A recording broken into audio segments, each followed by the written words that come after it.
இல்லாத நல்ல நாமத்தினால உங்களை எல்லாரும் இந்த கால வேளையில உங்களை வாழ்த்துகிறேன். கர்த்தர் உங்களை அதிகமாக ஆசீர்வதிப்பாராக. அல்லேலூயா.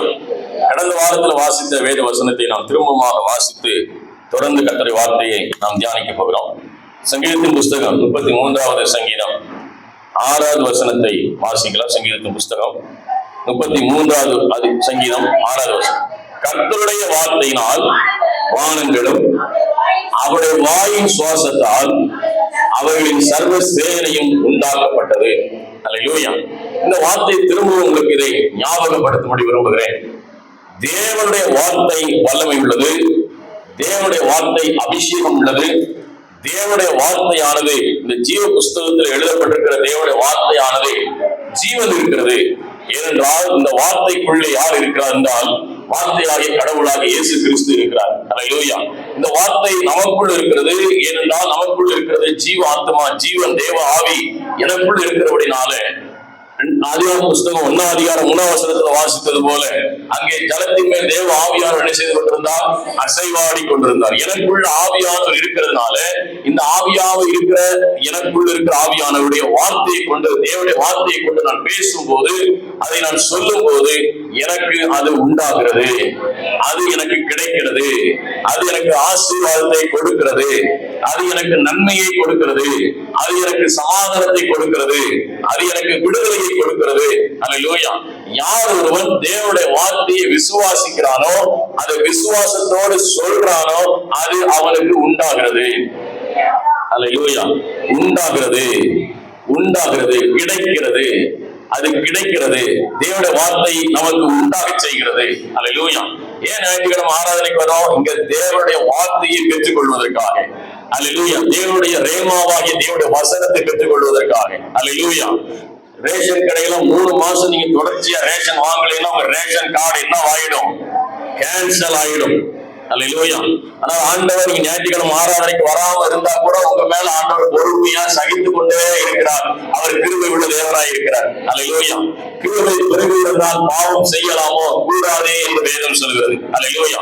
நாம் தேவனுக்கு முதலிடம் கொடுக்காம வேற எதற்கெல்லாம் நம்ம முதலிடம் கொடுக்கிறோமோ அந்த இடத்துல தேவ ஆவியானுடைய பலன் அங்கே இருப்பதில்லை. தேவ நடத்துதல் இருக்கிறதில்லை. எந்த நிலைகள் இருந்தாலும் தேவனை ஆராதிப்பதற்கு நாம் அதிகமான முக்கியத்துவம் கொடுக்க வேண்டும். அல்லேலூயா. அல்லேலூயா. நீங்க செய்யாததை உங்க பிள்ளைகள் செய்ய மாட்டாங்க. நீங்க ஞாயிற்றுக்கிழமை ஆராதனைக்கு ரெகுலரா வரலைன்னா உங்க வாழ்வு பிள்ளைகள் ஆகும்போது உங்க பிள்ளைங்க சர்ச்சுக்கு போக மாட்டாங்க. அல்லேலூயா. இன்னைக்கு நீங்க பாரம்பரிய சபைகளில போய் பார்ப்பீங்களானால் எல்லா சர்ச்சில பின்னால உட்கார்ந்து இருக்காங்க, வெளியில உட்கார்ந்து இருப்பாங்க. ஏன்னா அவங்களுக்கு என்ன பிரச்சனைனா அவங்க அப்பா அம்மா சர்ச்சுக்குள்ள உள்ள உட்காரல, அவங்க வெளியில உட்கார்ந்தாங்க. இப்ப பிள்ளைகள் எங்க உட்கார்றாங்க? ரோட்ல உட்கார்ந்து இருக்காங்க. நாளைக்கு அடுத்து சர்ச்சுக்கே போக மாட்டாங்க. அல்லேலூயா.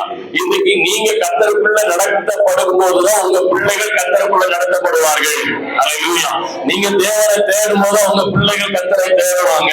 நீங்க செய்யாத ஒன்ன பிள்ளைகள் செய்யும்படி விரும்பாதீங்க, நினைக்காதீங்க. அது நடக்காது, நடக்காது. அல்லேலூயா. நடக்கவே நடக்காது. நீங்க ஜபத்துல இருக்கும் போது உங்க பிள்ளைகள் ஜெபிப்பாங்க. நீங்க வேதத்தை வாசிக்கும் போது பிள்ளைகள் வேதத்தை வாசிப்பாங்க. நீங்க கர்த்தருக்கு பயந்து நடக்கும் போது உங்க பிள்ளைகள் கர்த்தருக்குள்ள பயந்து நடப்பாங்க. அல்லேலூயா.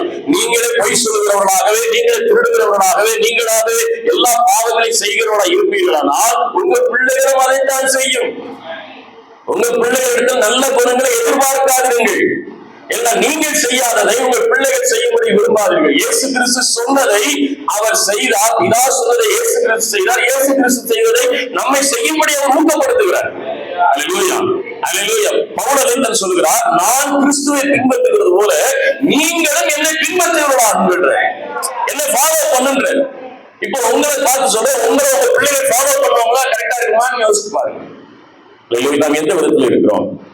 அங்க நாங்கள் சோதித்து அறிய வேண்டியது மிக முக்கியமா இருக்கிறது. அல்லேலூயா. அதனால கர்த்தருக்கு நாம் அதிகமாக முதலிடம் கொடுக்க வேண்டும். எல்லா நேரத்திலும், எல்லா காலத்திலும், எல்லா வேலையிலும் இருந்தால் எனக்குள்ள இருக்கிற ஆவியானவர் என் வார்த்தை அவர் கனம் பண்ணுகிறவராக இருக்கிறார். அல்லேலூயா. நீ கிறிஸ்துவ ஜீவியம் ஒரு ஆசீர்வதிக்கப்பட்ட ஜீவியமா இருக்கணும்.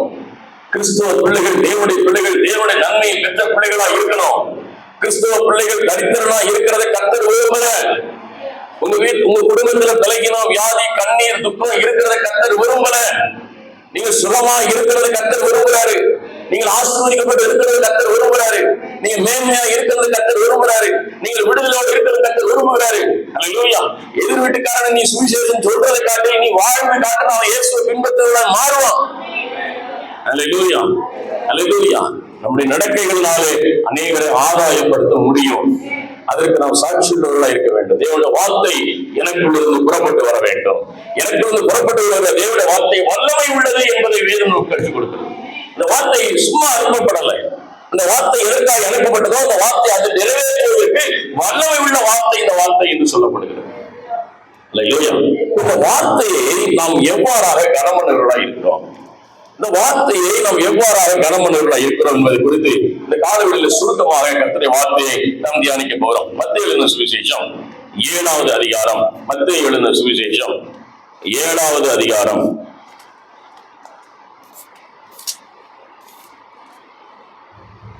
7வது அதிகாரம் 24வது வசனத்திலிருந்து 27வது வசனம் வரைக்கும் வாசிக்க போகிறோம். எல்லாரும் வேத வசனத்தை திருப்பிக் கொள்வோம். பைபிள்ல திருப்ப முடியாதவங்க இந்த ஸ்கிரீன்ல வர்ற வேத வசனத்தை நீங்க பாருங்க.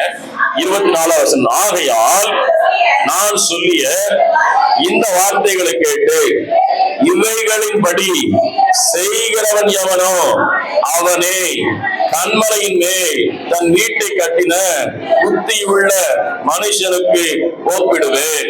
பெருமலை சொரிந்து பெருவெள்ளம் வந்து காற்று அடித்து அந்த வீட்டின் மேல் மோதியும் அது விழவில்லை. எல்லாம் வாசிங்க. ஏனென்றால் அது கன்மலையின் மேல் அஸ்திபாரம் போடப்பட்டிருந்தது. வாசிக்கல, நிறைய பேர் வாசிக்க மாட்டேங்கிறீங்க. நான் சொல்லிய இந்த வார்த்தைகளை கேட்டு இவைகளின்படி செய்கிறவனும் எவனோ அவன் தன் வீட்டை மணலின் மேல் கட்டின புத்தி இல்லாத மனுஷனுக்கு ஒப்பிடுவார். பெருமலை சொரிந்து பெருவெள்ளம் வந்து காற்று அடித்து அந்த வீட்டின் மேல் மோதின போது அது விழுந்து முழுவதும் அழிந்து போனது. வார்த்தையை கனம் பண்ணுகிறதை குறித்து ஆண்டவர் இங்கே சொல்லிக் கொடுக்கிறார். இந்த வார்த்தையை நம்ம எவ்வாறாக கனம் பண்ண வேண்டும், இந்த வார்த்தை எவ்வளவு வல்லமை உள்ளது என்பதை வேதம் சொல்லுகிறது. இங்க முதல் வசனத்தில் வாசிக்கிறோம், அவர் சொல்லிய வார்த்தைகளை கேட்டு அவைகளின் படி செய்கிறவன். அல்லேலூயா. கவனிச்சீங்களா? இந்த வார்த்தை நல்ல கவனிங்க. ஒவ்வொரு வார்த்தையா பாருங்க, ஒவ்வொரு வார்த்தையா பாருங்க.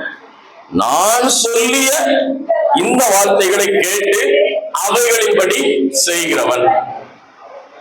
அவன் எங்கே கட்டப்பட்டிருக்கிறான்? வீடு கன்மலையின் மேல் கட்டப்பட்டது. கன்மலையின் மேல் கட்டப்பட்டது. கன்மலை யாரு என்று வேதம் சொல்கிறது? கிறிஸ்துவே அந்த கன்மலை.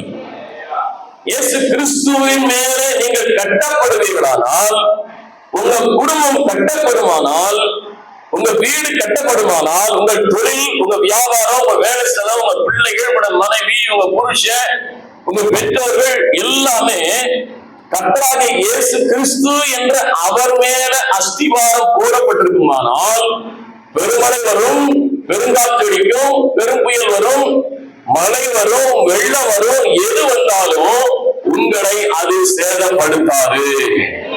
அல்லேலூயா, அல்லேலூயா. அது உங்களை என்ன செய்யாது? சேதப்படுத்தாது.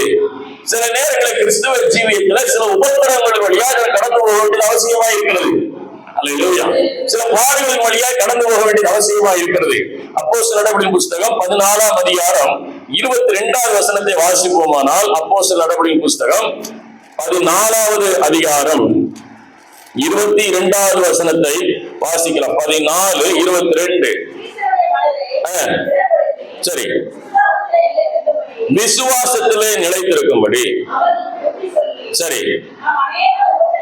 நாம் அநேக உபத்திரவங்களின் வழியாய் தேவனுடைய ராஜ்யத்தில் பிரவேசிக்கிறது. அல்லேலூயா. எப்படியா? நாம் அநேக உபத்திரவங்களின் வழியாய் தேவனுடைய ராஜ்யத்தில் பிரவேசிக்க வேண்டும் என்று சொன்னார்கள். சில நேரங்கள் உபத்திரம் வரும், பிரச்சனைகள் வரும், பாடுகள் வரும், நிந்தைகள் வரும், அவமானங்கள் வரும், வேதனைகள் வரும், துன்பங்கள் வரும். ஆனால் இயேசு கிறிஸ்துவாகிய கன்மலையின் மேல் உங்கள் வீடு கட்டப்பட்டிருக்குமானால் அதை ஒரு காலம் ஒன்றும் சேதம் அடையாது. நான் சொல்ல கர்த்தருடைய வார்த்தை சொல்றது, நாம் தேவனாகிய கிறிஸ்துவின் மேல கட்டப்படாமல் மணலின் மேல ஏன் இஷ்டப்படி, ஏன் விருப்பப்படி சித்தப்படி நான் வாழ்றதுதான், நான் செய்யறதுதான், நான் எப்படினாலும் வாழ்வேன், எப்படினாலும் ஜெபம் பண்ணிக்கிறேன், எப்படினாலும் சர்ச்சுக்கு போய்க்கிறேன், எப்படினாலும் வாழ்ந்துக்கிறேன். அதை பத்தி நீங்க ஒண்ணும் சொல்லிக் கொடுக்க வேண்டாம். எனக்கு வாழ எனக்கு புத்தி இருக்குது, எனக்கு அறிவு இருக்குது, எனக்கு ஞானம் இருக்குது, நான் எவ்வளவு படிச்சிருக்கிறேன், எனக்கு எவ்வளவு அனுபவம் இருக்குது அப்படின்னு சொன்னா அந்த வீடு எங்கே கட்டப்பட்டிருக்கிறதா? மணலின் மேலே. மணலின் மேலே 2 வீடும் கட்டப்பட்டுதான் இருக்கிறது. கிறிஸ்துவ ஏற்றுக்கொண்டவருடைய வாழ்க்கையில தேவனுடைய வசனத்தை கேட்டு கட்டப்பட்டவர்கள் உண்டு, கிறிஸ்துவை ஏற்றுக்கொண்டு அவருடைய இஷ்டத்தின்படி கட்டப்பட்டவர்கள் உண்டு. ஆனால் பெருமழை வரும்பொழுது, பெருவெள்ளம் வரும்பொழுது, பெருங்காற்று அடிக்கும் போது யாரெல்லாம் கர்த்தராகிய இயேசு கிறிஸ்துவின் வசனத்தின் மேல கட்டப்பட்டிருக்கிறார்களோ அந்த வீடு அசையாது, அந்த வீடை ஒண்ணு சேதப்படுத்த முடியாது. ஹல்லேலூயா, ஹல்லேலூயா. 24 வசனத்தை திரும்ப ஒரு வாசிக்க போகிறோம். 7ஆம் அதிகாரம் 24 வசனத்தை. ஆகையால் இந்த வார்த்தைகளை கேட்டு இவைகளின்படி செய்கிறவன் எவனோ அவனை கன்மலையின் மேல் தன் வீட்டை கட்டின புத்தியுள்ள மனுஷனுக்கு ஒப்பிடுவேன். ஹல்லேலூயா. இயேசு கிறிஸ்து மேல வீடு கட்டப்படணும், இயேசு கிறிஸ்துவாய வார்த்தையின் மேல கட்டப்படணும், இயேசு கிறிஸ்துவாய வசனத்தின் மேல குடும்பம் கட்டப்பட்டு எழுப்பப்படணும். அல்லேலூயா. நீங்க வேற எதுலையும் கட்டப்பட்டாலும் யார அவங்க புத்தி சொன்னாங்க, இவங்க புத்தி சொன்னாங்க, அவங்க எதிர் வீட்டுக்காரங்கன்னா, முன் வீட்டுக்காரங்கன்னா, பின் வீட்டுக்காரங்கன்னா, மேல் வீட்டுக்காரங்கன்னா, கீழ் வீட்டுக்காரங்கன்னா, என் மாமன் சொன்னா, சித்தப்பா சொன்னா, அவன் சொன்னா, இவன் சொன்னான்னு எவ்வாறு சொன்னாலும் அது கிறிஸ்துவாகிய இயேசு கிறிஸ்துவின் கட்டப்பட்டதல்ல, அது மணலின் மேல் கட்டப்பட்டது. யார் ஒருவன் தேவனுடைய வார்த்தையை கொண்டு கட்டுறானோ, யார் ஒருவன் வசனத்தை கொண்டு கட்டுறானோ, யார் ஒரு கட்டுறான் இயேசு கிறிஸ்துவின் மேல கட்டப்படுகிறானோ அவனுக்கு ஒரு சேதம் வராது. அல்லேலூயா. ஒரு துன்பம் வராது, ஒரு பிரச்சனை வராது. வரும், ஆனா கர்த்தர் அது மேற்கொள்வதற்கு பலனை தருவார். வரும், அது மேற்கொள்வதற்கு கிருபைகளை தருவார். வரும், அது நீங்க ஜெயத்தை கர்த்தர் உங்களுக்கு தருவார். அல்லேலூயா. ஏனென்றால் வேதம் சொல்லி என் ஜனம் ஒருபோதும் வெட்கப்பட்டு போவதில்லை. அல்லேலூயா. தேவன் நம்முடைய பிள்ளைகளின் முகங்களை அவர் என்ன செய்கிறாராம்? பிரகாசிக்க பண்ணுகிறார். அல்லேலூயா. கர்த்தரை தேடுகிறவர்களுக்கு ஒரு நன்மையும் குறைவுபடாது. அல்லேலூயா. அவர் எழுதுறார் திரும்ப திரும்ப, சபை கூடி வருகிற சிலர் விட்டு வருகிறது போல நீங்கள் என்ன செய்யாதீர்கள், விட்டு விடாதீர்கள், அவர்களுக்கு புத்தி சொல்லுங்கள். ஏன்னா சபை கூடி வருகிறது என்பது ஒரு விளையாட்டானதல்ல, இது ஒரு சடங்காச்சாரம் அல்ல.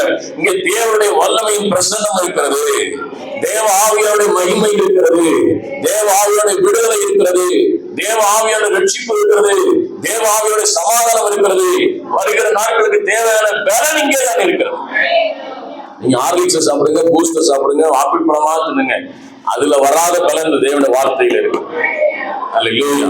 இந்த தேவனுடைய வார்த்தை உள்ள போச்சுன்னா வசனம் சொல்லுகிறது, பேதைகளை ஞானியாய் மாற்றுகிறது, பலகீனனை பலவானாய் மாற்றுகிறது, பைத்தியக்காரன் என்னவாய் மாற்றுகிறது, ஞானம் உள்ளவனாய் மாற்றுகிறது. இந்த வேத வார்த்தை தான், இந்த தேவனுடைய வசனம் தான். இந்த தேவனுடைய வசனத்தை ஏற்றுக்கொண்டு அதற்கு கீழ்ப்படிந்து யார் ஒருவர் நடக்கிறாரோ அவர் ஆசீர்வதிக்கப்படுகிறார். இன்னைக்கு அதுதான் சத்தியம், இன்னைக்கு அதுதான் வாழ்வு. இதற்கு நம்ம முதல்ல ஒப்பு கொடுத்தா போதும். அல்லேலூயா. இதுக்கு நீ ஒப்பு கொடுத்தா போதும். நான் நினைக்கிற என்ன செய்யறீங்கன்னா வழிகாட்டியா இருக்கிறீங்க. என்னவா இருக்கிறீங்க? வழிகாட்டி. திருச்சியில ஒரு போர்டு போட்டிருக்கு, மதுரைக்கு போறதுக்கு இந்த பக்கம் போகணும்னு ஒரு கைகாட்டி இருக்குன்னு வச்சுங்க. கைகாட்டி, அந்த கைகாட்டி ஒரு நாளும் மதுரைக்கு வராது. என்ன வராது? மதுரைக்கு வராது. கைகாட்டி இங்கதான் இருக்கும். நீங்க சிலர் கைகாட்டியா இருக்காதீங்க, நீங்க பரலோகத்துக்கு போகணும். அல்லேலூயா. ஆமா, நீங்க வசனத்தை கேட்டு அந்த வார்த்தைக்கு கீழ்ப்படிந்து நீங்க போகணும். நீங்க போகணும், உங்க குடும்பம் போகணும். சில வாட்ஸ்அப்ல வசனம் தான் அனுப்புறாங்க, வாட்ஸ்அப்ல வசனம் அனுப்புறாங்க, ஆனா அவங்க இடை போயிடுறாங்க, அவங்க வசனத்தை வளர மாட்டேங்கிறாங்க. அந்த வார்த்தை அவங்களே விசுவாசிக்கிறது இல்லை, ஆனா வச்சிருக்க ஸ்டேட்டஸ்ல வருது வசனமா எனக்கு தெரிஞ்சு. அவங்கள சொல்ல, நீங்க எல்லாம் ரொம்ப கரெக்டா இருக்கீங்க, நீங்களா பெரிய ஞானவான்கள், ஆசீர்வதிக்கப்பட்டார்கள். அல்லேலூயா. வசனத்தை வைக்கிறது முக்கியம் இல்ல, வசனம் எனக்கு என்ன பிரயோஜனத்தை கொடுத்திருக்கிறது. அல்லேலூயா. இந்த வசனம் எனக்கு என்ன ஆசீர்வாதத்தை கொடுத்திருக்கிறது, இந்த வார்த்தை எனக்குள்ள எப்படி பலனை கொடுத்திருக்கிறது, இந்த வசனத்தை எனக்கு ஏற்றுக்கொண்டு இது எனக்கு பலனாய் மாறுதுன்னாக்கா நீங்க ஸ்டேட்டஸ் வைக்கணும், வசனத்தை 4 பேருக்கு அனுப்பணும். அல்லேலூயா. சோ அந்த நல்ல வசனமா இருக்கு, அடிச்சுடு. சரி, நேற்று ஒரு வசனம் வச்சீங்களா, அது என்ன வசனம் கேட்டேன், ஆனா நான் டெய்லி வைக்கிறேன், என்ன வசனத்தை கேட்பீங்க? இந்த நிலைக்கு போகக்கூடாது. அல்லேலூயா. நான் அந்த வசனம் எனக்கு ஆசீர்வாதத்தை கொடுக்குது அப்படின்னு தான் ஸ்டேட்டஸ்ல வைக்கணும். இந்த வசனத்தை நான் விசுவாசிக்கிறேன் அப்படின்னா ஸ்டேட்டஸ் வைக்கணும். இந்த வசனத்தை எனக்கு பிரயோஜனமா இருக்குன்னா இந்த வசனத்தை என்ன செய்யணும்? வைக்கணும். அல்லேலூயா. இந்த வசனத்தை விசுவாசிக்கணும். இந்த வசனம் சொல்கிறது, நீங்கள் கர்த்தராகிய இயேசு கிறிஸ்துவினால கன்மலையின் மேல நீங்கள் கட்டப்பட்ட வீடாக இருக்க வேண்டும். அல்லேலூயா. அல்லேலூயா. இப்ப சொல்றாரு, ஒரு வசனத்தை காட்டுறேன். அப்போஸ்தலர் புத்தகம் 20ஆம் அதிகாரம் வாசிங்க. 20ஆம் அதிகாரம் அப்போஸ்தலர் 20 32வது வசனத்தை வாசிப்போம். இல்ல எடுத்துக்கிட்டு நான் எடுத்துக்கிறேன். அப்போஸ்தலர் 20:32. இப்ப வாசிங்க. இப்பொழுதும் சகோதரரே, நீங்கள் பக்தி விருத்தி அடையவும் பரிசுத்தமாக்கப்பட்ட அனைவருக்குள்ளும் உங்களுக்கு சுதந்திரத்தை கொடுக்கவும் வல்லவராய் இருக்கிற தேவனுக்கும் அவருடைய கிருபையுள்ள வசனத்துக்கும் ஒப்பு கொடுக்கிறேன். இந்த கிருபையுள்ள வசனம் என்ன செய்கிறது? உங்களை பக்தி விருத்தி அடையவும் பரிசுத்தமாக்கப்படவும். அல்லேலூயா. இந்த தேவ வார்த்தை என்ன கொடுக்கிறது? பக்தி விருத்தி அடைய செய்கிறது. இன்னும் வசனத்துல வளர செய்கிறது. இன்று விசுவாசத்துல வளர செய்கிறது. இன்னும் உங்களை மேலோங்கி கொண்டு வர செய்கிறது. வசனம் சொல்கிறது, பக்தி விருத்தி அடையவும் பரிசுத்தமாக்கப்பட்ட அனைவருக்கும் உங்களுக்கு சுதந்திரத்தை கொடுக்கும். உங்களுக்கு சுதந்திரத்தை கொடுக்குது, விடுதலை கொடுக்கிறது, ரட்சிப்பை கொடுக்கிறது, சமாதானத்தை கொடுக்கிறது. ஏன் பவுல் எழுதுறாரு? தேவனுக்கும் அவருடைய கிருபையுள்ள வசனத்துக்கும் உங்களை ஒப்பு கொடுக்கிறேன். இந்த வசனம் தான் உங்களை நீதிமானாய் மாற்றினது. இந்த வசனம் தான் உங்களை ரட்சிப்பை கொண்டு வந்தது. இந்த வசனம் தான் உங்களுக்கு மேன்மையை கொண்டு வந்தது. இந்த வசனம் தான் உங்களை பக்தி விருத்தி அடைய செய்யும். பக்தி விருத்தி எதற்காக? இன்னும் விசுவாசத்தில் வளர்வதற்காக. பிரச்சனை வருது, துன்பம் வருது, பாடு வருது, நிந்தைகள் வருது, அவமானங்கள் வருது, வேதனைகள் வருது. இதெல்லாம் மேற்கொள்வதற்கு பக்தி விருத்தி இருந்தா தான் மேற்கொள்ளும். கர்த்தர் என் கூட இருக்கிறார், இது என்ன பண்ண முடியாது. கர்த்தர் எனக்கு பலனா இருக்கிறார், எந்த வியாதியில சொல்லும் செய்ய முடியாது. கர்த்தர் எனக்கு ஜீவனா இருக்கிறார், இந்த பிரச்சனையை மேற்கொள்ள முடியாது, இந்த தேவைகளை மேற்கொள்ள முடியாது, இந்த சூழ்நிலைகளை மேற்கொள்ள முடியாது. இதெல்லாம் நான் விசுவாசித்திருக்கிறார் இன்னார் என்று நான் அறிந்திருக்கிறேன். அல்லேலூயா. அப்ப அந்த பக்தி விருத்தி அடைய செய்ய வேண்டும்படியாக இயேசு சொல்றாரு. யோவானுக்கு வாங்க. யோவான் 1ஆம் அதிகாரம். கடந்த வாரத்தில் வாசித்து காட்டுன்னு நினைக்கிறேன். திரும்ப அதை வாசித்து காட்டுறேன். யோவான் எழுதின சுவிசேஷம் 1ஆம் அதிகாரம் 1வது வசனத்தை வாசிங்க. 1வது வசனத்தை, ஆதியிலே வார்த்தை இருந்தது, அந்த வார்த்தை தேவனிடத்தில் இருந்தது, அந்த வார்த்தை தேவனாய் இருந்தது. இந்த வார்த்தை எங்க இருந்துச்சு? தேவனிடத்தில் இருந்தது, தேவனாய் இருந்தது. அப்போ இந்த வார்த்தை எப்படி இருக்கிறது? கடவுளாய் இருக்கிறது. அல்லேலூயா. அதாவது கடவுள் என்ற வார்த்தை தமிழ்ல சரியான வார்த்தை. தேவன் என்ற வார்த்தை சமஸ்கிருத வார்த்தை. சரிங்களா? இப்போ நம்முடைய கடவுளாகிய இயேசு கிறிஸ்து தேவனாகிய கர்த்தர் நம்ம சொல்றோம். கவனிங்க, இந்த தேவனாகிய கர்த்தர் எப்படிப்பட்டவராக இருக்கிறார் சொன்னால் வார்த்தையாய் இருக்கிறார். இதைத்தான் உங்களுக்கு நான் திரும்ப திரும்ப சொல்றேன். இந்த வார்த்தையை உள்ள அனுப்பும் போது, இந்த வார்த்தையை நீங்கள் ஏற்றுக்கொள்ளும் போது, தினமும் வாசிக்கிற, தினமும் தியானிக்கிற இந்த வார்த்தையை உள்ள கொண்டு போய் வச்சு அதை பலன் கொடுக்க செய்யும் போது அது உங்களுக்கு ஜீவனாய் மாறுகிறது. அல்லேலூயா. அல்லேலூயா. வார்த்தை உங்களுக்கு ஜீவனை கொடுக்கும். இந்த வார்த்தை உங்களுக்கு வல்லமையை கொடுக்கும். இந்த வார்த்தை உங்களுக்கு விடுதலை கொடுக்கும். அதனாலதான் சொல்றேன், இந்த வார்த்தையின் மேல நீங்கள் தியானம் உள்ளவர்களாக இருங்க. இந்த வார்த்தை அதிகமாக உள்ள அனுப்புங்க, உள்ள அனுப்புங்க, உள்ள அனுப்பிக்கிட்டே இருங்க. அல்லேலூயா. இந்த வார்த்தையை உள்ள அனுப்ப அனுப்ப நம்மளுக்கு இருக்கிறதான எல்லா சூழ்நிலைகளும் அது மாற்றத்தை ஏற்படுத்துகிறது. 14வது வசனத்தை வாசி. 14. யோவான் 1ஆம் அதிகாரம் 14வது வசனம்.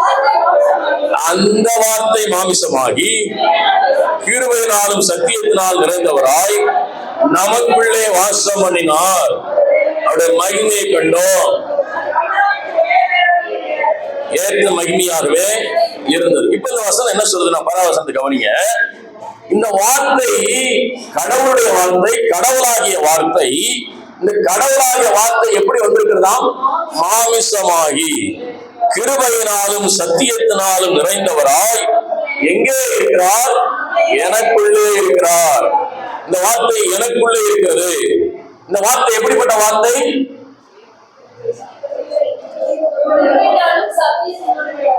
ஜீவனுள்ள வார்த்தை, உயிருள்ள வார்த்தை. இந்த வார்த்தை எப்படிப்பட்ட வார்த்தை? உயிர் இருக்கிறது. என்ன இருக்குது? உயிர் இருக்கிறது. இந்த வார்த்தைக்கு உயிர் இருக்கிறது. விசுவாசிக்கிறீங்களா? இந்த வார்த்தைக்கு உயிர் இருக்கிறதுனால இந்த வார்த்தையை நான் நம்புறேன். இந்த வார்த்தை எனக்கு விடுதலை கொடுக்கும். அல்லேலூயா. டாக்டர் எழுதி கொடுக்கிறாரு, காலையில 10 மாத்திரை, மத்தியானம் 10 மாத்திரை, சாயந்தரம் 10 மாத்திரை. டாக்டரை நம்பி இந்த மாத்திரை உள்ள ஓடுறீங்க. மாத்திரை உள்ள ஓட்டவங்க என்ன வருது? காய்ச்சல், தலைவலி எல்லாம் என்ன செய்யுது? போகுதா போலையா? போனா என்ன செய்யணும்? தொடர்ந்து அந்த டாக்டரை ஃபாலோ பண்ணணும். கேட்கல, காய்ச்சலே குறையல, தலைவலியே குறையல, என்ன செஞ்சுருவீங்க? அதே டாக்டர்கிட்ட போறீங்களா? டாக்டரை மாத்திடும். டாக்டர் என்ன செஞ்சுறீங்க? மாத்திடு. அப்படிதானே? ஏன்னா அது என்ன செய்யல? வேலை செய்யும். ஆனால் இந்த வார்த்தை வேலை செய்யும். இந்த வசனம் வேலை செய்யும். உங்களுக்கு நல்வாழ்வை கொடுக்கும், உங்களுக்கு ஜீவனை கொடுக்கும், உங்களுக்கு ரட்சிப்பை கொடுக்கும், உங்களுக்கு சமாதானத்தை கொடுக்கும், ஆசீர்வாதத்தை கொடுக்கும், மேன்மையை கொடுக்கும், விடுதலை கொடுக்கும். என்றால் இந்த வார்த்தை எப்படிப்பட்ட வார்த்தை? சத்தமா சொல்லுங்க. ஜீவனுள்ள வார்த்தை, உயிருள்ள வார்த்தை. நம்ம வாசிக்கிற வசனம் உயிருள்ள வார்த்தை. வீட்டுல எழுதி போட்டிருக்கேன், இப்பொழுது இருப்பதை பார்க்கலாம் 1000 மடங்கு நான் பெருக பண்ண எழுதப்பட்டிருக்கேன். இந்த வார்த்தை ஏதோ ஒரு அளவுக்காக எழுதி போடல. இந்த வார்த்தை எனக்கு மாறும். இந்த வார்த்தை எனக்கு ஜீவனா இருக்கு. இந்த வார்த்தையை நான் நம்புறேன், எனக்கு கிடைக்கும், நான் பெற்றுக்கொள்வேன், சுகத்தை நான் பெற்றுக்கொள்வேன், விடுதலை பெற்றுக்கொள்வேன், என் குடும்பம் ஆசீர்வதிக்கப்படும், என் பிள்ளைகள் ஆசீர்வதிக்கப்படுவார்கள். வாயை திறந்து நல்லா சொல்லணும். அல்லேலூயா. யாராயில வந்து உங்கள்கிட்ட குறை சொன்னாங்கன்னா வாயை மூடுன்னு சொல்லுங்க. என்ன சொல்லுங்க?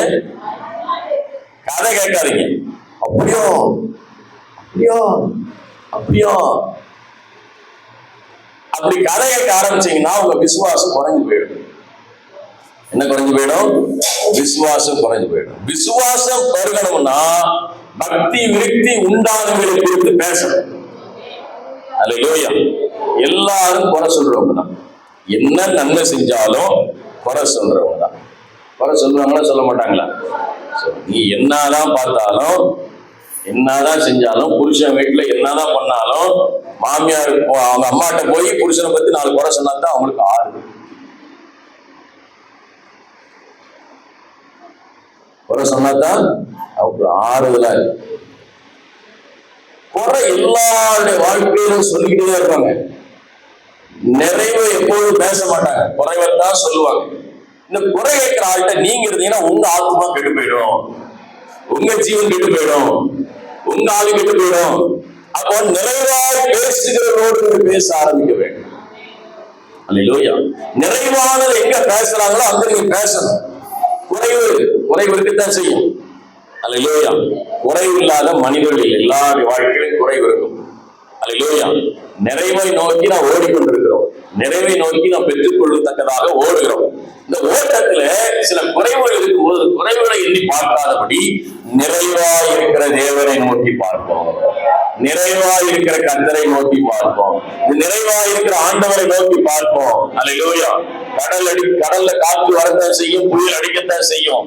ஆனால் கடலையும் காற்றையும் அலட்டுகிற கர்த்தரை என்னோடு கூட இருக்கிறார் என்று நீங்கள் விசுவாசித்து சொல்லும் போது அது நடக்கும். அது நடக்கும். வசனம் சொல்லுகிறது, நம்முடைய கர்த்தர் எப்படிப்பட்டவராக இருக்கிறார்? நமக்குள்ளே வாசம் பண்ணுகிறார். விசுவாசி எனக்குள்ள வாசமா இருக்கிற, எனக்குள்ள கர்த்தர் இருக்கிற. அல்லேலூயா. இன்னைக்கு வாலிபர் கூட்டத்துக்கு போயிட்டு வந்த 6 பேருக்குள்ள ஒரு மாற்றம் வருகிறது. அல்லேலூயா. மாற்றம் இருக்கும், மாற்றம் வரும். இதை தொடர்ந்து நீங்கள் காத்துக்கொள்ள வேண்டும். அல்லேலூயா. நீங்க அடுத்த உலகத்துக்குள்ள போறீங்க, காலேஜுக்கு போறீங்க, ஸ்கூலுக்கு போறீங்க, மற்ற இடத்துக்கு போறீங்க. அந்த இடங்களிலே தேவனுக்கு பயந்து நீங்கள் நடக்கிறவர்களா இருக்க வேண்டும். அல்லேலூயா. உங்க பிள்ளைகளுக்கு வசனத்தை குறித்து போதிக்க வேண்டும். அல்லேலூயா. நீங்க வசனத்தை குறித்து போதிக்கணும், வார்த்தையை குறித்து போதிக்கணும், ஜீவனை குறித்து போதிக்கணும். சபை ஒரு அரை மணி நேரத்துல, ஒரு 3/4 மணி நேரத்துல, 1 மணி நேரத்துல கொஞ்சம் தேவனுடைய வார்த்தையை குறித்து அங்காங்கே என்ன செய்யும்? உங்களுக்கு எடுத்து சொல்லுவாங்க வசனத்தை. நீங்கள் அந்த வசனத்தை உள்ளே அனுப்பி அதை வேலை செய்ய வைக்கணும். அல்லேலூயா. அதான் உங்க வேலை. மூடுற பைபிள் அடுத்த வாரம் திறக்க கூடாது. அடுத்த வாரம் நாளைக்கு என்ன பிரசங்கம் கேட்டீங்கன்னா தெரியல, என்ன செய்யல, எத்தனையோ பேர்ட்ட கேட்டு பார்த்துட்டேன். என்ன சிஸ்டர் பிரசங்கம், என்ன பிரதர் பிரசங்கம்? அவங்க பாஸ்டர் சூப்பரா பேசுறீங்க பாஸ்டர், சிரிக்க பேசுறீங்க பாஸ்டர். நானும் சிரிச்சு வயிறு வலிச்சு போச்சு பாஸ்டர், எப்படி பேசுறீங்க தெரியுமா? அப்பா டைம் போனதே தெரியல, திடீர்னு மணியை பார்க்குற 9 ஆயிடுச்சு பாஸ்டர், அவ்வளவு நேரம் பேசிட்டீங்க பாஸ்டர். சரி என்ன பேசினேன்? அதான் பாஸ்டர் நல்லா பேசுனீங்கல்ல அப்படின்னு. இந்த நல்லா பேசுறது சிரிக்க பேசுறது இல்லை, என்ன பேசணுன்றது முக்கியமானது. ஏன் அது உள்ள இல்லைன்னா இந்த விதைக்கப்பட்ட வார்த்தையை திரும்பவும் என்ன செய்ய தியானிக்கல. கர்த்தர் என்ன சொன்னாரு, கர்த்தர் என்ன சொன்னாரு, கர்த்தர் என்ன சொன்னாரு, கர்த்தர் என்ன சொன்னாரு, நான் என்ன செய்யணும், நான் எப்படி வாழணும், கர்த்தர் என்ன சொல்றாரு, இது தியானிச்சுக்கிட்டே இருக்கணும். இதை வசனம் சொல்கிறது. வாசிக்கலாம். இன்னொரு வசனத்தை நான் சொல்றேன். யோவான் 14 பாருங்க. இன்னைக்கு அதை குறித்து கொஞ்சம் ஆழமா தியானிச்சு முடிக்கலாம். யோவான் எழுதின சுவிசேஷம்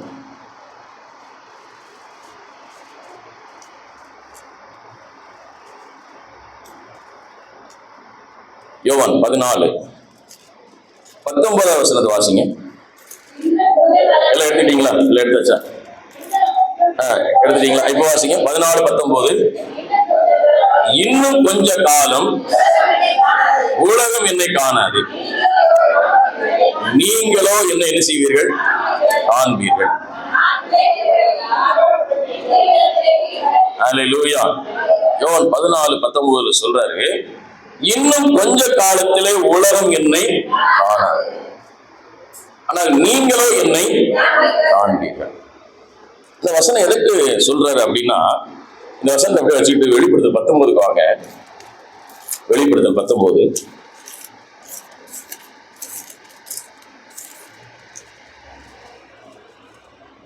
11 இருந்து வாசிக்க போகிறோம். 11 எல்லாம் எடுத்துட்டீங்களா? எல்லாம் எடுத்து வெளிப்படுத்தல் 351 பக்கம் புதிய ஏற்பாட்டுல. இப்ப வாசிங்க. இன்னும் பரலோகம் திறந்திருக்க கண்டேன், ஒரு வெள்ளை குதிரை காணப்பட்டது, உண்மையும் சத்தியம் உள்ளவர் என்பவர், அவர் நீதியா நியாயத்திற்க யுத்தம் பண்ணுகிறார். அவருடைய கண்கள் அக்கினி ஜுவாலை போல் இருந்தன, அவருடைய சிரசின் மேல் அநேக கிரீடங்கள் இருந்தன. அவருக்கு என்று வேறு ஒருவருக்கும் தெரியாத ஒரு நாமம் எழுதி இருந்தது. 13 வசனம்.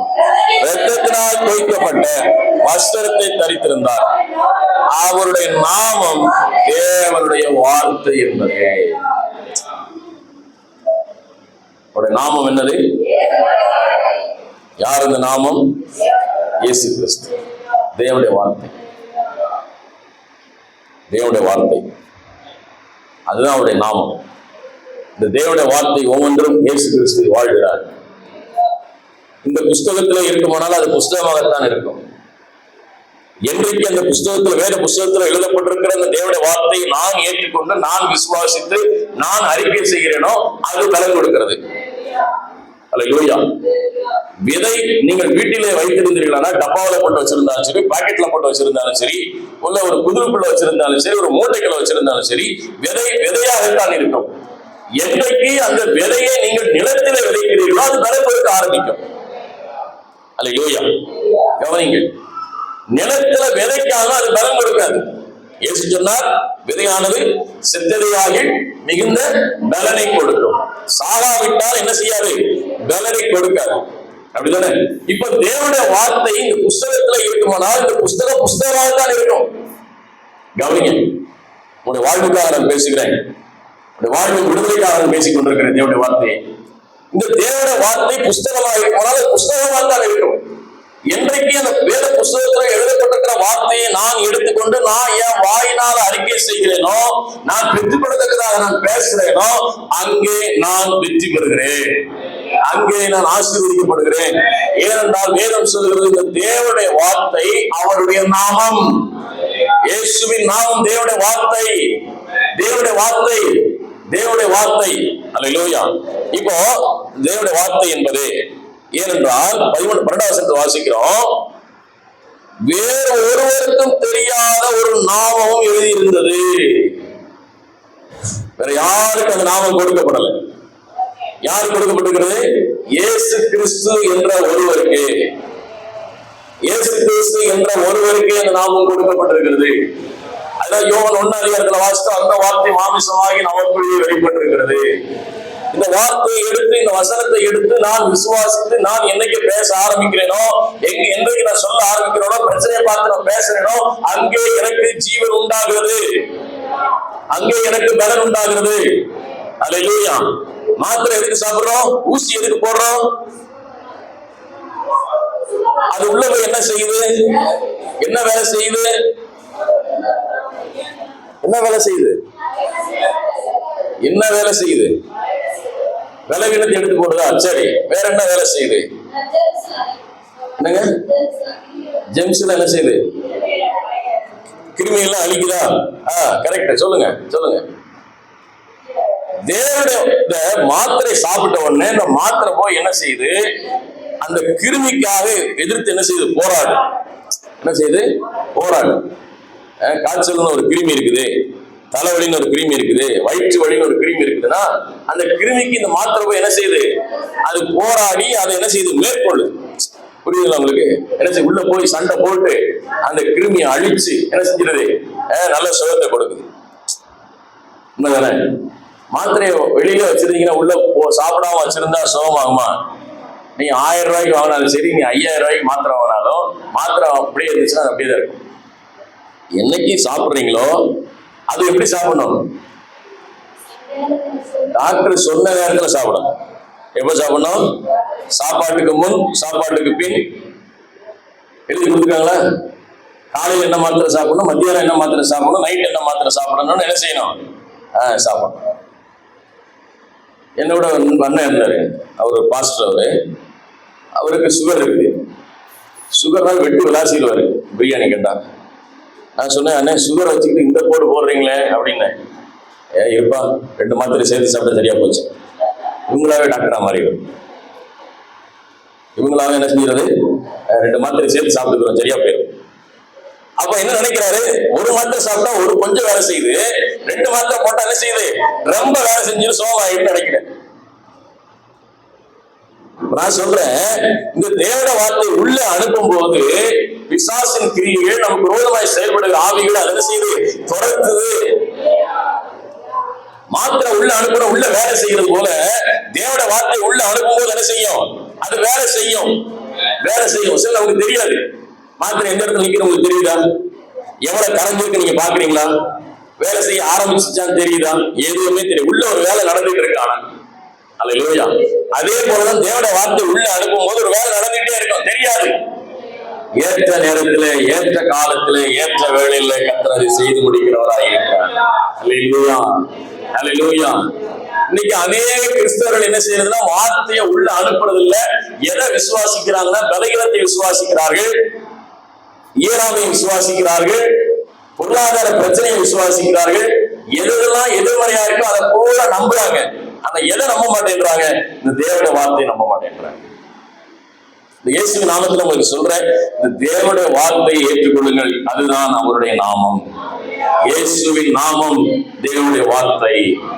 இயேசு எதற்குள் இருக்கிறார்? வார்த்தைக்குள் இருக்கிறார். இந்த வார்த்தையை நான் ஏற்றுக்கொண்டு நல்ல வார்த்தையை குறித்து பேசுங்க. அல்லேலூயா. நல்ல வசனத்தை சத்தமா அறிக்கை செய்யுங்க. அல்லேலூயா. தேவனுடைய வார்த்தையை கொண்டு பேசுங்க, தேவனுடைய வசனத்தை கொண்டு பேசுங்க. வார்த்தையினாலே ஜீவன் உண்டாகும். மக்கி போனது உயிர் பெற செய்ய வல்லவராய் இருக்கிறார். எலும்பு கூறுகளில் ஜீவன் பெற வல்லவராய் இருக்கும் போது உங்க வாழ்க்கையில் அற்புதம் செய்வதற்கு அவர் மாறாதவராய் இருக்கிறார். வசனம் சொல்லுகிறது, அவர் நேற்றும் என்றும் என்றும் மாறாதவர், மாறாத கடவுள். உங்களுக்கு அற்புதம் செய்வாரு. இந்த வார்த்தையை உள்ள அனுப்புங்க, இந்த வசனத்தை உள்ள அனுப்புங்க. அல்லேலூயா. இந்த தேவனுடைய வார்த்தையை உள்ள அனுப்புங்க. அது உங்களுக்கு ஜீவன் கொடுக்கும், அது உங்களுக்கு பலம் கொடுக்கும், அது உங்களுக்கு ஆசீர்வாதத்தை கொடுக்கும். இப்போ யோவான் 14 பாருங்க. இந்த யோவான் 14 நான் வாசித்த போது ஆண்டவர் அநேக சத்தியங்களை எனக்கு உணர்த்தினார். இப்போ 19 இந்த வசனத்தை எத்தனையோ முறை நீங்க படிச்சிருப்பீங்க, எத்தனையோ முறை இந்த வசனத்தை வாசிச்சிருப்பீங்க. இந்த வசனம் 19 வசனம் என்ன சொல்லுது அப்படின்னா, இன்னும் கொஞ்ச காலத்துல உலகம் என்னை காணாது, நீங்களோ என்னை காண்பீர்கள். நான் பிழைத்திருக்கிறபடியினால் நீங்களும் பிழைத்திருப்பீர்கள். 20 வசனம் பாருங்க. அப்படியே, நான் என் பிதாவிலும் நீங்கள் என்னிலும் நான் உங்களிலும் இருக்கிறதை அந்நாளிலே நீங்கள் அறிவீர்கள். 21 வசனம். என் கற்பனைகளை பெற்றுக்கொண்டு அவைகளை கை கொள்ளுகிறவன் என்னிடத்தில் அன்பாயிருக்கிறான். என்னிடத்தில் அன்பாயிருக்கிறவன் என் பிதாவுக்கு அன்பாயிருப்பான். நானும் அவனை அன்பாயிருந்து அவனுக்கு என்னை வெளிப்படுத்துவேன் என்றார். ஹல்லேலூயா, ஹல்லேலூயா. இயேசு சொல்றாரு, நான் மரிக்க போறேன். நான் என்ன செய்ய போறேன்? மரிக்க போறேன். இப்போ உலகம் என்னை பார்க்க முடியாது. உலகம் என்ன செய்ய முடியாது? கவனிங்க, தயவு செய்து வசனத்தை கவனிங்க ப்ளீஸ். உங்க வாழ்க்கை விடுதலைக்காக நான் பேசிக் கொண்டிருக்கிறேன். ஹல்லேலூயா. உங்க வாழ்க்கை ஆசீர்வதிக்கப்படணும். சபைக்கு போறவங்க தரித்திரனா இருக்கக்கூடாது இயேசுவின் நாமத்தினால. ஹல்லேலூயா. கடனாளியா இருக்கக்கூடாது, சுகவீனனா இருக்கக்கூடாது. ஹல்லேலூயா. பலனா இருக்கணும். சர்ச்சுக்கு போறேன்னு கிளம்பணும், பலத்தோட கிளம்பணும். ஹல்லேலூயா. சர்ச்சுக்கு போற பிள்ளை கர்த்தரால் ஆசீர்வதிக்கப்பட்டிருக்கணும். ஹல்லேலூயா. தரித்திரர்களுக்கும், திக்கற்றவர்களுக்கும், விதவைகளுக்கும், அனாதைகளுக்கும், ஆதரவற்றவர்களுக்கும் கொடுக்கிறவரா கர்த்தரை வைக்கணும். வாங்குறவரா இருக்கக்கூடாது. அதுக்காக நான் பேசிட்டு இருக்கேன். ஏதோ ஒரு வந்து உட்கார்ந்துட்டு போனா எதுவும் நடக்காது. ஹல்லேலூயா. சர்ச்சுக்கு போயிட்டா எதுவும் நடக்காது. இங்க சொல்லப்படுகிற தேவனுடைய வார்த்தையை உட்கொள்ளும் போதுதான் நடக்கும். கவனிங்க, உலகம் என்னை காணாது என்றார், ஆனா நீங்களோ என்னை காண்பீர்கள் என்று சொன்னார். என்ன சொன்னாரு? இந்த வசனத்தை பலமுறை படிச்சிருக்கேன், நீங்க பலமுறை வாசிச்சிருப்பீங்க. அதுல ஸ்கிப் பண்ணி போயிட்டோம். இப்போ ஆண்டவர் இந்த வசனத்தை குறித்து நான் அழகாக படிக்க ஆரம்பித்த போது இந்த வசனம் சொல்லுகிறது, இந்த வார்த்தை சொல்லுகிறது, எப்படி என்னை காண்பீர்கள் என்று சொல்றாரு. 18 வசனத்துல, 20 வசனத்துல, நானும் என் பிதாவிலும் நீங்கள் என்னிலும் நான் உங்களிலும் இருக்கிறதை அந்நாளிலே நீங்கள் அறிவீர்கள். எப்படி நான் இருப்பேன்னா, அப்படி வெள்ள அங்கி போட்டு ஒரு முகம் பிரகாசமா ஒரு தங்க முடிய வச்சுக்கிட்டு நான் உன் கூட இருக்கிறேன், நீ பாரு, அவனுக்கு தெரியாது, ஏற்ற வீட்டுக்காரனுக்கு தெரியாது, எனக்கு தெரியுதா, உனக்கு நான் காட்டுறேன். அந்த வெளிப்பாடை குறித்து பேசல. உருவத்திலே காட்டுகிறதான வெளிப்பாடை குறித்து காண்பேன் என்று சொல்லல. இயேசு என்ன சொல்றார்? நான் பிதாவிலும் பிதா என்னிலும் நான் உங்களிலும் இருக்கிறதை அந்நாளிலே அறிவீர்கள். எனக்குள்ள ஆவியானவர் இருக்கிறார் என்பது, எனக்குள்ள இயேசு கிறிஸ்து இருக்கிறார் என்பதை நல்ல கவனிங்க. எனக்குள்ள இயேசு கிறிஸ்து இருக்கிறார் என்பதை என் வாழ்க்கையில ஏற்படுகிற மாற்றங்கள், என் வாழ்க்கையில ஏற்படுகிற கிரியைகள், என் வாழ்க்கையில ஏற்படுகிற அற்புதங்கள், அது இயேசு கிறிஸ்து எனக்குள்ள இருக்கிறார் என்பதை அநேகர் அறியும்படி செய்கிறது. இன்னைக்கு இந்த ஒரு கேள்வி நான் கேட்கிறேன், யோசிச்சு பாருங்க. எனக்குள்ள இயேசு கிறிஸ்து இருக்கிறார் என்பதை எதிர் வீட்டுக்காரன் பார்க்கிறானா? எனக்குள்ள இயேசு கிறிஸ்து இருக்கிறார் என்பதை அநேகர் அறிந்து கொள்ளும்படி நான் நடக்கிறேனா? எனக்குள்ள இயேசு கிறிஸ்து இருக்கிறார் என்பதை நீங்க சொல்லாமலே அவங்க பார்க்கிறாங்க. பார்க்கணும். கவனிங்க, முக்கியமானதை குறித்து பேசிக் கொண்டிருக்கிறேன். தயவு செய்து இந்த வார்த்தையை நீங்க கவனிங்க. எனக்குள்ள ஆண்டவர் இருக்கிறார் என்பதை, எனக்குள்ள சத்திய ஆவியானவர் இருக்கிறார் என்பதை, எனக்குள்ள பிதா இருக்கிறார் என்பதை, எனக்குள்ள வார்த்தையாக கடவுள் இருக்கிறார் என்பதை வசனம் சொல்லுகிறது. அந்நாளிலே நீங்கள் அறிவீர்கள், அந்நாளிலே நீங்கள் பார்ப்பீங்க. இயேசு கிறிஸ்து உங்க கூட இருக்கிறார் என்பதை பார்ப்பீங்க. இயேசு கிறிஸ்து குடும்பத்தோட இருக்கிறார் என்பதை பார்ப்பீங்க. இயேசு கிறிஸ்து உங்க பிள்ளைகளோடு இருக்கிறார் என்பதை பார்ப்பீங்க. இயேசு கிறிஸ்து உங்க தொழில இருக்கிறார் என்பதை பார்ப்பீங்க. உங்க வியாபாரத்துல இருக்கிறார் என்பதை பார்ப்பீங்க. உங்க தனிப்பட்ட வாழ்க்கையில இயேசு உங்க கூட இருக்கிறார் என்பதை அநேகர் அறியும்படி பார்ப்பீர்கள். உலகம் பார்க்காது, ஆனா எனக்குள்ள இருக்கிற இயேசு கிறிஸ்து வெளிப்படும் பொழுது அது உலகம் பார்க்கும். அல்லேலூயா. எப்படி பார்க்கும்? 20 வசனத்தை வாசிங்க. என் கற்பனைகளை பெற்றுக்கொண்டு அவைகளை கை கொள்ளுகிறவனே என்னில் அன்பாயிருக்கிறான். ஏசப்பாவை நேசிக்கிறேன், ஏசப்பாவை நேசிக்கிறேன். அவர் சொல்றாரு, நீ நேசிக்கிறேன்னா என்ன அர்த்தம்? என் கற்பனைகளை கை கொள். கற்பனை என்ன சொல்லுகிறது? 10 கற்பனையில முதல் கற்பனை என்ன சொல்லுகிறது? என்னங்க? உன் தேவனாகிய கர்த்தரை முழு இதயத்தோடும், முழு ஆத்மாவோடும், முழு பலத்தோடும் தேவனிடத்தில் நீ அன்பு கூர்வாயாக. யாரு முதலிடம்? யாரு முதலிடம்? சொல்லுங்க. இயேசு கிறிஸ்து முதலிடம் நீங்க வச்சிருக்கீங்களா? இயேசு கிறிஸ்து முதலிடமா இருக்கிறாரா? நான் யாரையும் கைத்துக்கு சொல்லல, உங்களை நீங்க கேட்டுப்பேன். இயேசு கிறிஸ்து எனக்கு முதலிடமா இருக்காரா? இல்ல என் பிள்ளை முதலிடமா இருக்கா? இல்ல என் தொழில் முதலிடமா இருக்கா? என் வேலை முதலிடமா இருக்கா? இல்ல என் புருஷன் முதலிடமா இருக்காரா? இல்ல என் மனைவி முதலிடமா இருக்காரா? அந்த கேள்வியில கேட்காதீங்க பாஸ், அதெல்லாம் எந்தோ இடத்துல இருக்காங்கன்றாங்க.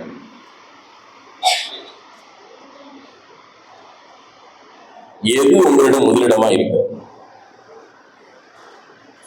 யோசிப்பாங்க. இந்த கால்வழி கர்த்தர் ஏன் என்னை காணல, ஏன் என்ன நீங்க பார்க்கலன்னா, நீங்க இயேசு கிறிஸ்து இன்னும் முதலிடம் கொடுக்கவில்லை. ஃபர்ஸ்ட் கர்த்தர் என்ன நடந்தாலும் சரி, ஏது நடந்தாலும் சரி, தேவனுடைய சமூகம் எனக்கு முக்கியமானது. தேவனுடைய சமூகம் எனக்கு முக்கியமானது. சகோதரனே சகோதரியே, இந்த சரீரம் மண்ணுக்கு ஒப்பானது. அல்லேலூயா. எந்த உலகத்துல எந்த மனுஷனையும் இந்த சரீரத்துல ஆகாயத்துல பறக்க விடல, இல்ல கடல் மேல மிதக்க விடல. எல்லா சரீரத்தையும் ஆண்டவருக்கு மண்ணுக்கு ஒப்பு கொடுத்திருக்கிறார். இது மண்ணுக்கு போற சரீரம், இது மண்ணுக்கு போற சரீரம். அல்லேலூயா. இதனால ஒரு பிரயோஜனம் இல்லை. நீங்க எல்லாரும் நேசிக்கிறீங்க, உண்மைதான். ஒரு சில வேலை ஆண்டவர் எடுத்துக்கொண்டாருன்னு சொன்னா, நான் பரலோகத்துக்கு போயிட்டேன்னா நீங்க எல்லாம் ஒரு 4 நாள் அழுவீங்க, இல்ல ஒரு 5 நாள் அழுவீங்க, அதிகபட்சமா 1 மாசம் அழுவீங்க. வாழ்நாளெல்லாம் ஒரு நேரம் அழுகிறதில்லை. அது மனைவியோ புருஷனோ பிள்ளைகளோ பெற்றோரோ யாரா இருந்தாலும் சரி, மறித்து போல கொஞ்ச நாட்கள் அழுகை உண்டு, துக்கம் உண்டு. ஆனா வாழ்நாளெல்லாம் முன்னாடி போட்டு அழுதுகிட்டே இருக்கேன்னு சொன்னா அடுத்து சாப்பாட்டுக்கு என்ன செய்வீங்க? இன்னைக்கு நான் போற மரண வீடுகள் எல்லாம் ஜாலியா பேசிட்டு தான் இருக்காங்க, யாரும் அழுதமாய் தெரியல, எல்லாம் சந்தோஷமா இருக்கிறாங்க. கர்த்தருக்கு ஸ்தோத்திரம். நான் ஏன் இதை சொல்லுகிறேன் என்று சொன்னால், இந்த சரீரம், இந்த நான் என்னுடைய தேவை, எனக்கானவைகள் உங்களுக்கு பூர்த்தி செய்யும் வரைக்கும் தான் நான் தேவைப்படுகிறேன். இந்த மனித வாழ்வு, புருஷனாகிய வாழ்வு, மனைவியாகிய வாழ்வு, பிள்ளைகளாகிய வாழ்வு, பெற்றோருடைய வாழ்வு, நான் இன்னொருடைய பூர்த்தி செய்யும் வரைக்கும் தான் நான் தேவைப்படுகிறேன். இந்த பூர்த்தி என்னால் செய்யப்படவில்லை என்றால் என்னை மறந்து போகும் உலகம். அது மனைவியானாலும் சரி, புருஷனானாலும் சரி, பிள்ளைகளானாலும் சரி, பெற்றோர்களானாலும் சரி, அது என்ன செய்யும்? மறந்து போகும், மறக்கடிக்கப்பட்டு போகும். ஆனால் இந்த மறக்கடிக்கப்பட்ட போற வாழ்வு இந்த உலகத்துக்காக வேறுபட்டிருக்கிறீர்கள். ஐயோ, பிள்ளையை பெருமைப்படுத்தணுமே, பிள்ளைக்கு பார்க்கணுமே, புருஷனை பார்க்கணுமே, மனைவியை பார்க்கணுமே, தொழிலை பார்க்கணுமே, வியாபாரத்தை பார்க்கணுமே, அதை பார்க்கணுமே, இதை பார்க்கணுமே, அதை செய்யணுமே, இதை செய்யணுமே, இதற்காக வேறுபட்டிருக்கிறோம். சாண சொல்றாரு, நிறுத்து. முதலாவது என்ன தேடு, என்ன தேடு? ஏசு சொன்னார், முதலாவது தேவனுடைய ராஜ்யத்தையும் அவருடைய நீதி தேடுங்கள், பின்பு இவைகள் எல்லாம் உங்களுக்கு கூட கொடுக்கப்படும். ஒரு நேரம் சாப்பிடலன்னா பிள்ளை சாக.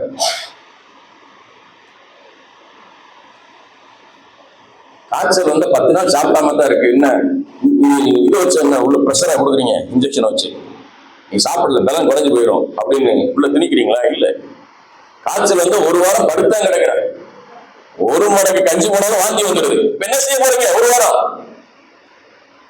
அவங்க பிள்ளை சாப்பிட அதுக்கு என்ன செய்ய போறீங்க? ஒரு வாரம் சர்ச்சுக்கு வந்ததால சாப்பிடலன்னு நம்ம போராட்டம் பண்றோம். ஐயோ, என் பிள்ளை சாப்பிடல, என் பிள்ளை சாப்பிடல. ஒரு வாரம் காய்ச்சல் என் பிள்ளை சாப்பிட என்ன செய்ய போறாங்க? முதலாவது தேவனுடைய ராஜ்யத்தோட நீதி தேடுங்க, பின்பு எல்லாம் உங்களுக்கு கூடப்படும். எல்லாம் தேவனை தேடு சொல்றாரு. அவருடைய கற்பனைகளை கை கொள்ளுகிறவரே நேசிக்கிறார். நான் அடிக்கடி இந்த கதையை நான் சொல்வது உண்டு. புதிதாக திருமணமானவர்கள் மனைவி இடத்துல போய் புருஷன் சொல்லுவானா, காலையில் எழுந்த உடனே, மனைவியே, கனியே, தேனே, அமுதே, நான் உன்னை ரொம்ப நேசிக்கிறேன், நான் உன்னைய ரொம்ப நேசிக்கிறேன். முதலாவது சொன்ன உடனே மனைவிக்கு குதூகலமா இருக்குது. ஆஹா, என் புருஷன் என்னை இவ்வளவா மெச்சுகிறானே, எவ்வளவா என்னை கொஞ்சிறானே, எனக்கு எவ்வளவா பெருமையா பேசுறானே, சந்தோஷமா இருந்தது. அடுத்த நாள் வந்தால் காலையில விழுந்து, நான் ரொம்ப நேசிக்கிறேன் என்று சொன்னான்.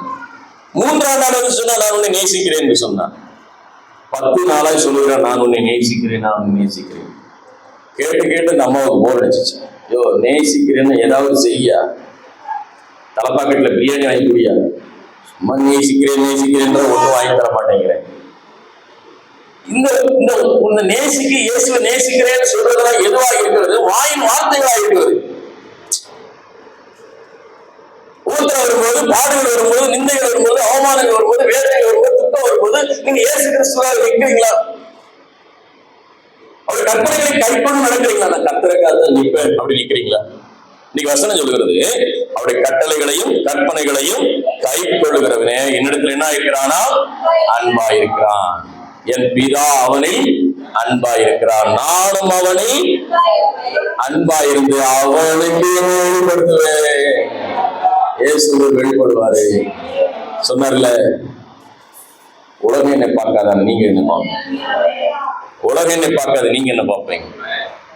ஒரே வசனத்தை வாசித்து நான் முடிக்க விரும்புறேன். 1 யோவான் புஸ்தகம் 2ஆம் அதிகாரம், 1 யோவான் 2ஆம் அதிகாரம் 4வது வசனத்தை 5வது வசனத்தை வாசிக்க போறோம். அவர் அறிந்திருக்கிறேன் என்று சொல்லியும் அவருடைய கற்பனைகளை கைக்கொள்ளாதவன் பொய்யனாயிருக்கிறான், அவனுக்குள் சத்தியம் இல்லை. அவருடைய வசனத்தை கைக்கொள்ளுவரிடத்தில் தேவ அன்பு மெய்யாய் பூரணப்பட்டிருக்கும். நாம் அவருக்குள் இருக்கிறோம் என்பதை அதனாலே அறிந்திருக்கிறோம். அல்லேலூயா, அல்லேலூயா. ஆண்டவர் சொல்றாரு, அவர் அறிந்திருக்கிறோம் என்று சொல்லியும் அவருடைய கற்பனைகளை கைக்கொள்ளாதவன் பொய்யன். பொய் சொல்றான், பொய் சொல்றான். சொல்லுவான், உங்க மேல ரொம்ப நேசிக்கிறீங்க, உங்க மேல ரொம்ப அன்பா இருக்கீங்க, உங்களை ரொம்ப எனக்கு பிடிக்குங்க, உங்களை ரொம்ப எனக்கு பிடிக்கும். இப்பதான் நினைச்சிட்டு இருந்தேன், கரெக்டா நீங்க வந்துட்டீங்க வீட்டுக்கு. உங்களை தான் நினைச்சுட்டே இருந்தேன், உங்க ஞாபகமா தான் இருப்பேன் எப்போதும் சொல்லிக்கிட்டே இருக்க. பட்சத்தை விட கொடுக்கல.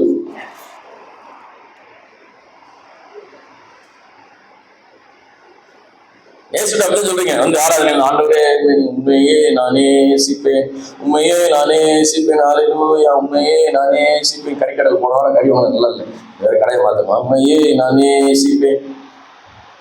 இந்த வார்த்தை வருது, இது இந்த சிந்தனை எங்க வருது? வாங்கின கறி ஆட்டுக்கு வேகவே இல்லை, கிரட்டு கறி போட்டாங்க. என்ன செய்யணும்? சிந்தனை இல்லை. நான் விளையாட்டுக்கு சொல்லல, இன்னைக்கு ஆராதனையில் அதான் நடந்துட்டு இருக்குது.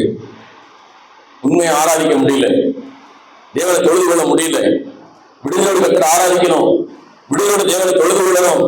அவரை நேசிக்கிறேன் என்று சொல்லியும் அவருடைய கற்பனைகளை யார் ஒருவன் கை கொள்ளாது இருக்கிறானோ அவன் பொய்யன். பொய்யன், அவன் பொய்யனா இருக்கிறான். அவன் கர்த்தருக்கு முதலிடம் கொடுக்கிறவனாய், நான் தேவனுடைய வார்த்தைகளை கேட்டு நடக்கிறவனே. வசனம் சொல்லுகிறது 5ஆம் வசனத்துல, அவருடைய வார்த்தையை கை கொள்கிறவரிடத்தில் தேவ அன்பு மெய்யாய் பூரணப்பட்டிருக்கும், நாம் அவருக்குள் இருக்கிறோம் என்பதை அதனாலே அறிந்து கொள்ளலாம். அல்லேலூயா, அல்லேலூயா. உங்களுக்குள் கர்த்தர் இருக்கிறார் என்பதை அறிந்து கொள்வது எது? தேவனுடைய அன்பின் வெளிப்பாடு. உங்களுக்குள்ள கர்த்தருக்கு, நீ கர்த்தருடைய கட்டளைகளையும் கற்பனைகளையும் அவருடைய வார்த்தைக்கு கீழ்ப்படிந்து ஒரு சத்தியமுள்ள வார்த்தையின்படி நடக்க ஆரம்பிச்சிட்டீங்கன்னா உங்க வாழ்க்கையில எல்லாமே மாறும். சூழ்நிலைகள் மாறும், பிரச்சனைகள் மாறும், தேவைகள் மாறும், கடன் பிரச்சனை மாறும், துன்பங்கள் மாறும், வியாதிகள் மாறும். ஆனால் நீங்கள் யாருக்கு முதலிடம் கொடுக்க வேண்டும்? கர்த்தருக்கு. ஆண்டவருக்கு முதலிடம் கொடுங்க. இந்த உலகத்துல தூக்கி போடுங்க. இந்த சரீரம் நமக்கு ஒன்றும் பிரயோஜனம் இல்லை, தேவனாய் கர்த்தர் தான் நமக்கு முக்கியம். அல்லேலூயா. இந்த உலகம் நல்லா இருந்தா பேசும், நல்லா இல்லைன்னா எதனாலும் பேசும், எப்படினாலும் பேசும். நல்லா இருந்தாலும் பேசும், கெட்டு போனாலும் பேசும். இந்த உலகம் பேசுறதை கேட்டுட்டு இந்த உலகத்துக்காக நீங்க வாழாதீங்க. கர்த்தருடைய வார்த்தையை கேட்டு, அதன்படி கர்த்தருடைய வார்த்தையை கேட்டு, கர்த்தருடைய வசனத்தை கேட்டு நான் ஒரு தீர்மானம் காண்டவர், உங்களுடைய வார்த்தைப்படி நான் நடப்பேன்.